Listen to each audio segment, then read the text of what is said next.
Hey guys, কেমন আছো তোমরা? তো এই পার্টটা হচ্ছে আমাদের ভিডিওর থার্ড অ্যান্ড লাস্ট পার্ট। আমি আজকেই কাশ্মীর ভিডিওটা শেষ করে দেবো। তো কেমন লাগলো তোমাদের এই ভিডিওটা পরে জানাবে। আগে দেখে নাও আজকে আমরা ঠিক কোথায় কোথায় যাব। ঘড়িতে এখন বাজে সকাল 9টা। আমি এখনো ব্রেকফাস্ট করিনি, পরে নিয়েছি বাঘের ছাল, আর এই বাঘের ছাল পরেই এখন আমি ব্রেকফাস্ট করতে যাব। তো রেডি শেডি হয়ে গেছি, স্নান টান করে নিয়েছি, জাস্ট ব্রেকফাস্ট করবো আর বেরিয়ে যাবো। আজকে আমরা যাচ্ছি on the way to Pahalgam. তো আজকে খুব মজা হতে চলেছে, কারণ আমি শুনেছি পেহেলগাম জায়গাটা কিন্তু বিভৎস সুন্দর, ভয়ঙ্কর সুন্দর। তো কতটা সুন্দর সেটাই চ্যালেঞ্জ। আগের দিন তোমাদের নিয়ে গেছিলাম সোনমার্গে, তো সোনমার্গের থেকেও কি সুন্দর সেটাই আমার curiosity.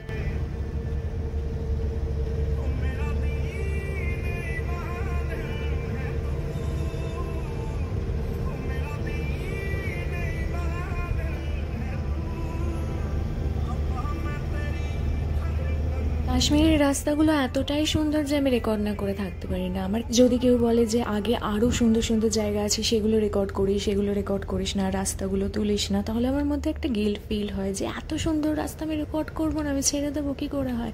After all, journey is more beautiful than destination.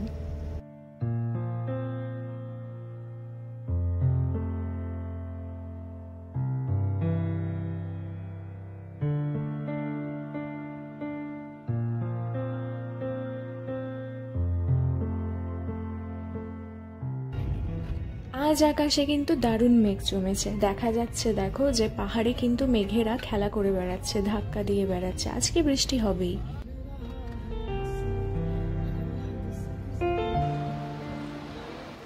পাহাড়ি নদীর ধারে এই জায়গায় আমাদের বাসটা কিছুক্ষণের জন্য থামলো। এখানে এখন সবাই ফটোশ্যুট করলো, তো আমিও সেই চান্সে একটু ভিডিও রিলস করেই নিলাম। কেন থামলো আমার ঠিক মনে নেই, এখন ভুলে গেছি। হয়তো এটা ভিউ পয়েন্টই ছিল।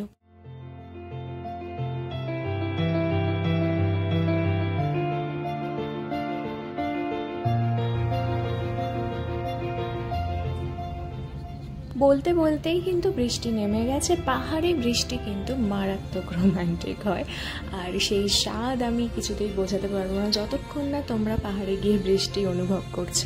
কাশ্মীর কিন্তু হিমেল কনকনে শীতল দেশ, আর তার সাথে যদি হয় ঝিরিঝিরি বৃষ্টি, তাহলে তো আর কথাই নেই।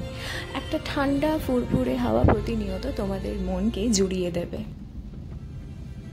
যেহেতু আমরা গেছিলাম মার্চ মাসে, তাই আমরা বৃষ্টি ও বরফ পেয়েছি। এরকমভাবেই কেউ যদি জুলাই বা আগস্ট মাসে আসে, তাহলে কিন্তু তারা সোনালি ঝলমলে কাশ্মীরটাকে দেখতে পাবে, তার সাথে পাবে গাছে গাছে আপেল ও কমলা লেবু। এরকমভাবে বলা হয় যে কাশ্মীরে অত্যাবশ্যই 4টে ঋতু দেখার জন্য 4বার আসা উচিতই উচিত। আমরা খুব লাকি যে আমরা বৃষ্টি ও বরফ দুটোই পেয়েছি, কিন্তু কাশ্মীরে 4 রকম মরশুমকে প্রত্যক্ষ করার জন্য কিন্তু 4বার আসতেই হবে।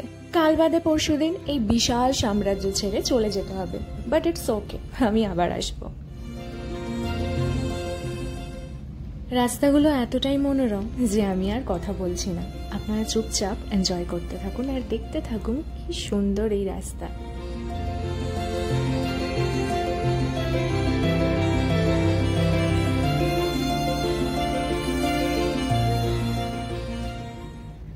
পাহাড়ের উপরে এভাবে বরফ ছড়িয়ে থাকতে দেখে আমার অনেকবার মনে হয়েছে, আর আপনাদেরও মনে হবে অবশ্যই, যে পাহাড়ের উপরে কেউ যেন আমুল দুধের গুঁড়ো ছড়িয়ে রেখেছে।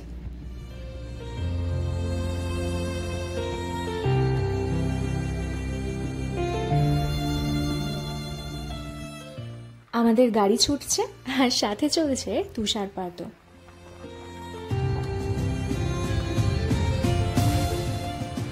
এই জায়গায় খানিকটা জ্যাম থাকায় আমাদের গাড়ি কিছুক্ষণের জন্য এখানে দাঁড়িয়েছিল, আর দাঁড়িয়েছিল হাজার হাজার ট্যুরিস্টদের গাড়িও। তো এই জায়গার দৃশ্য এতটাই সুন্দর ছিল যে আমি না রেকর্ড করে একদম থাকতে পারলাম না।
আমরা পৌঁছে গেছিলাম আমাদের আজকের স্পটে। এই স্পটের নাম আমার ঠিক মনে নেই এখন এই মুহূর্তে, আর তখন আমি ঠিক খেয়াল করিনি, কিন্তু জায়গাটা কিন্তু অসাধারণ।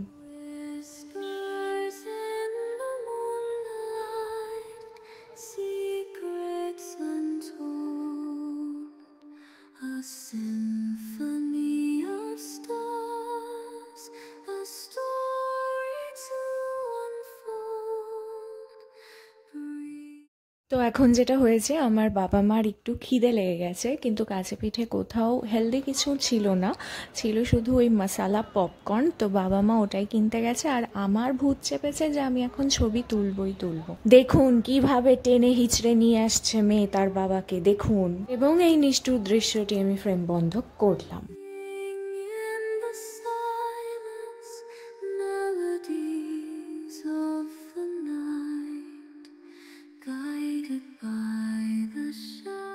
এই জায়গাটা কত সুন্দর সেটা আপনারা এখন কল্পনাও করতে পারবেন না। আমাকে নিচে যেতে দিন, তারপরে আপনারা দেখতে পারবেন যে জায়গাটা কত সুন্দর। তো ইনি হচ্ছেন কব্বু মহারাজ, আমি এনার নাম দিয়েছি। তো এনার মালিককে আমি বললাম যে দেখো ভাই, আমার কাছে কোনো টাকা পয়সা নেই, আমি পুরো ভিখারি, আমাকে ছেড়ে দাও।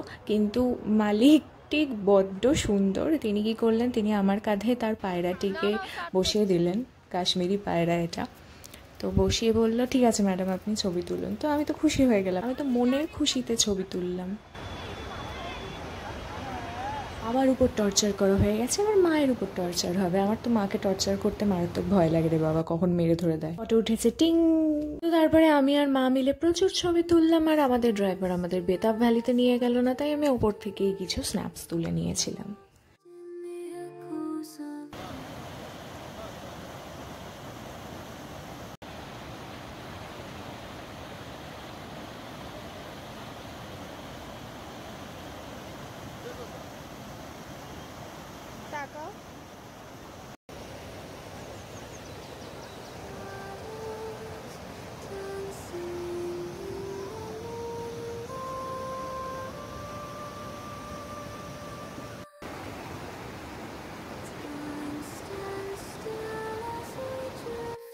বৃষ্টি, স্নোফলস সব মাথায় করে নিয়ে আমি আজকে ঘুরছি কাশ্মীরে।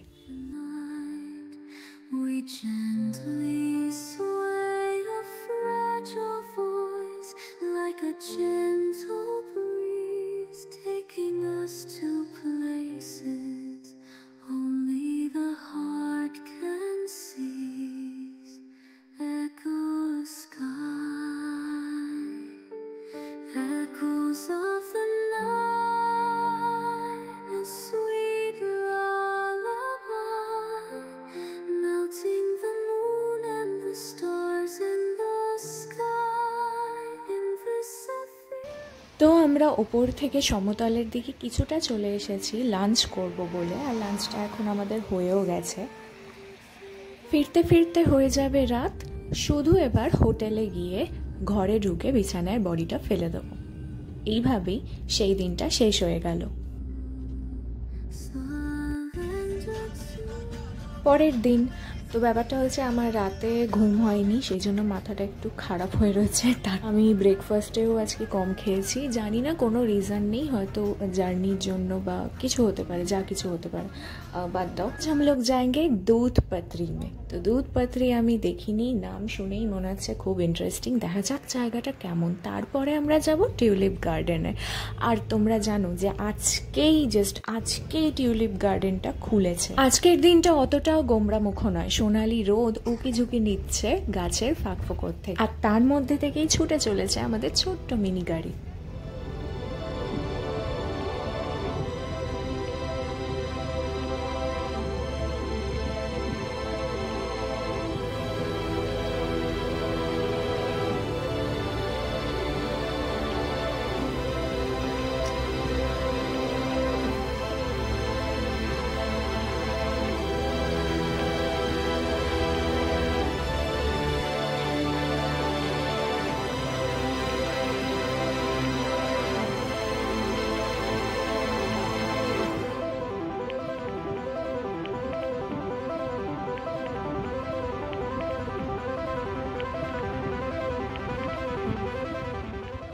আমুলের গুঁড়ো দুধের মাঝে দাঁড়িয়ে রয়েছি গাইস। চারিদিকে যত দূর চোখ যাচ্ছে মনে হচ্ছে আমুলের আইসক্রিম দেখতে পাচ্ছি।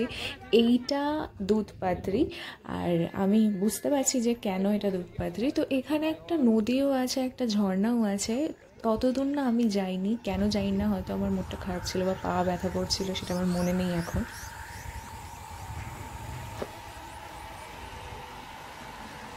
কিন্তু ওই জায়গাটা নাকি মিস করতেই নি, ওই জায়গাটা নাকি আরও সুন্দর। কিন্তু তাতে আমার কোনো আফসোস নেই, কারণ আমি চিলভাবে এই পুরো জায়গাটা চক্কর করেছি ঘোড়ার উপরে চেপে, আর ঘোড়াগুলোকে আদরও করেছি। আমার মুডটা এখানে এসে জাস্ট ফ্রেশ হয়ে গেল।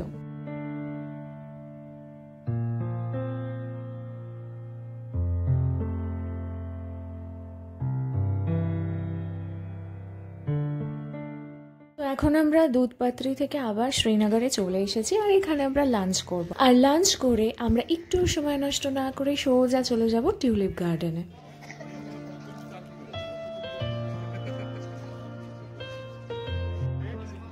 তো আমরা টিকিট কেটে ঢুকে পড়েছি টিউলিপ গার্ডেনে, আর যথারীতি একটাও কিন্তু টিউলিপ সেরকমভাবে ফোটেনি, বিকজ আজকে ফার্স্ট টিউলিপ গার্ডেন খুললো। বাট নেভার মাইন্ড, আমি প্রচুর ছবি তুলেছি, আর সেই ছবিগুলোর কিছু ঝলক এখানে।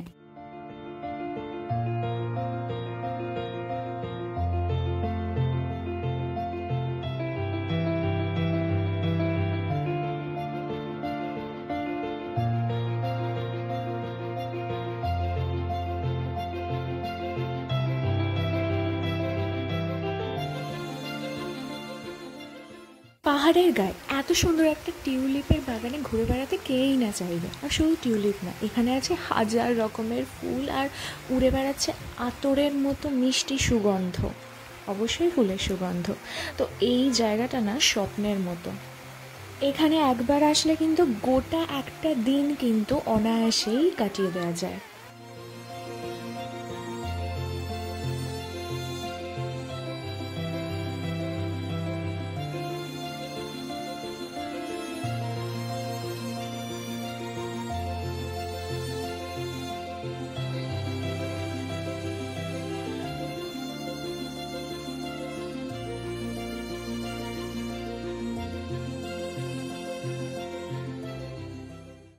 আমি তো ছিলাম একা, সেই জন্য শুধু আমি ছবিই তুলে যাচ্ছিলাম। কিন্তু যারা একা নয়, আর একা বলতে কি আমার বড়দের মতো কথা বলা উচিত নয়, ছবিটা আমি তুলেই রেখেছি, ভিডিও করেছি। যারা মনের সুখে নিজের সঙ্গীকে নিয়ে পায়চারি করতে চান তাদের জন্য কিন্তু টিউলিপ গার্ডেন আদর্শ জায়গা, সময় কাটানোর জন্য অবশ্যই আদর্শ।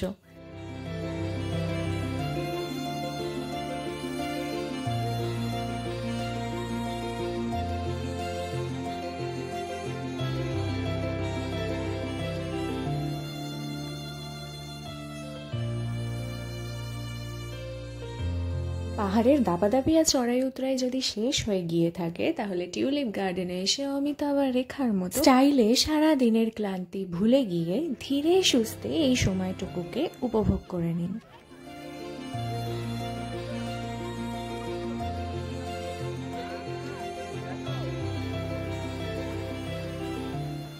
টিউলিপ গার্ডেন থেকে বাইরে বেরিয়ে যদি আপনারা দেখেন যে পাশে কুলফি বিক্রি হচ্ছে, তাহলে প্লিজ প্লিজ প্লিজ ওটা টেস্ট না করে কিছুতেই আসবেন না। আমার পার্সোনালি অন্য লেভেলের লেগেছে এই কুলফির টেস্টটা, ফুচকা আমার অতটা ভালো লাগেনি।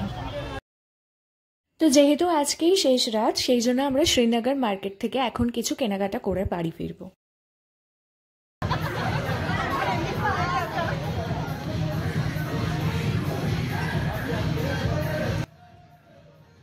যেহেতু আজকে গ্র্যান্ড হাবিবে আমাদের শেষ রাত, সেহেতু আজকে আমরা পাউরি করছি, আমরা ছোটোখাটো পার্টি করছি নিজেদের মধ্যে।